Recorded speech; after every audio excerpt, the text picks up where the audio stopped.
Буа шәһәрендә ветераннар арасында үзешчән башкаручыларның Балкыш 7 республика фестиваленың сайлап алу туры узды.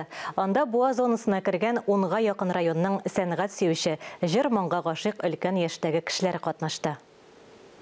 Фестивальгә ихтыяҗ зур һәм без аның киләчәктә дә өлкән буын вәкилләренә яшәү яме өләшүен дәвам итәчәгенә шикләнмибез дип сөйләде катнашучыларны сәламләгәндә Буа районы башлыгы Рәнис Камардинов. Сез барыгызда Татарстан Республикасында яшәүче халыкларның милли мәдәниятен һәм гореф-гадәтләрен саклап калу өчен алып барасыз. Балкыш фестивале республикада инде 7-нче тапкыр үткәрелә. Өлкән яшьтәге кешеләр арасында талантлы, актив, иҗади кешеләр аз түгел.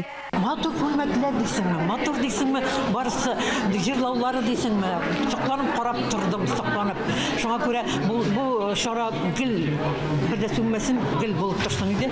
Безнең өлкән яшьтәгеләр арасында талантлар бик күп, гаҗәеп тә күп. Кул эше буенча да күп алар, әйме. Шигырь язу буенча да, җыр-җырлау буенча. Буалылар өчен быел Балкышта чыгыш ясау аеруча җаваплы булды. Чөнки жюри рәисе буларак якташлары Тәүфыйк Сәгыйтов кайткан иде.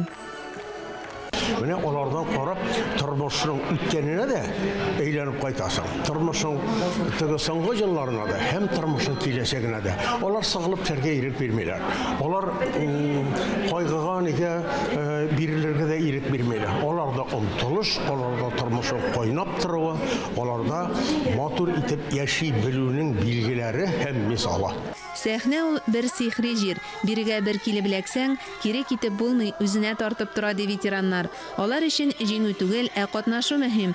Мөршидә Җиһан, Гөлнара Муллахмәтова, Буа телевидениесе белән берлектә Татарстан яңалыклары өчен.